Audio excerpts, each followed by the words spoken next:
In the beginning there was nothing but a formless void, and darkness was over the surface of the deep. Then a voice like thunder and light itself spoke, "Let there be light." And there was light. God saw that the light was good, and he separated the light from the darkness, calling the light day, and the darkness night. This was the first day. On the second day, God created the sky, a great expanse to separate the waters. On the third, he gathered the waters to reveal dry land and commanded the earth to sprout with vegetation, plants, and trees bearing fruit.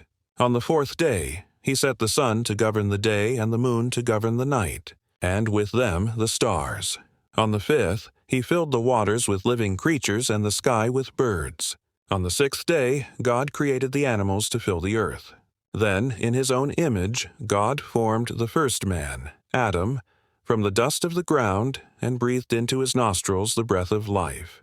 He placed Adam in a beautiful garden called Eden, a paradise of delight.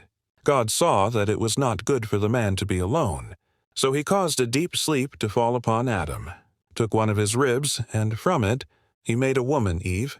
They lived in perfect harmony, with one single command: "You are free to eat from any tree in the garden, but you must not eat from the tree of the knowledge of good and evil, for when you eat from it, you will certainly die."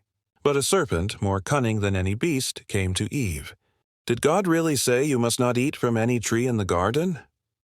he whispered. Eve replied truthfully, but the serpent planted a seed of doubt. "You will not die," it hissed, "for God knows that when you eat of it, your eyes will be opened, and you will be like God, knowing good and evil." Eve looked at the fruit. It was beautiful, and the serpent's promise was tempting. She took a bite and gave some to Adam, who was with her, and he also ate it. At that moment their eyes were opened. They saw that they were naked, and they felt shame, sewing fig leaves together to cover themselves. When they heard God walking in the garden, they hid. But God called to them, "Where are you?"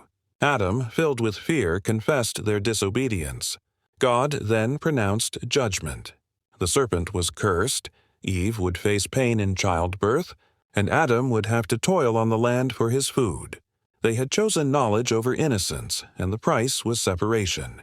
God clothed them in garments of skin and banished them from the Garden of Eden, to prevent them from eating from the tree of life and living forever in their fallen state.